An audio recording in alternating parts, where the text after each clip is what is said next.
Здорово, пацаны, вам нет цены. Ну что, приехал к нам такой интересный Harley Davidson. 2004 год, 88 мотор. Ребята, смотрите, какая красота. Нужно сделать ТОху. Что-то у человека гремит, стучит, цокает.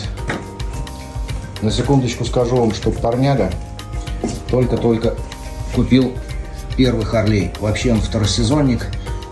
Первый отъездил, как мы все любим, на Хондах, а потом приходит время Харлея. Все байкеры хотят Харлей, так или иначе.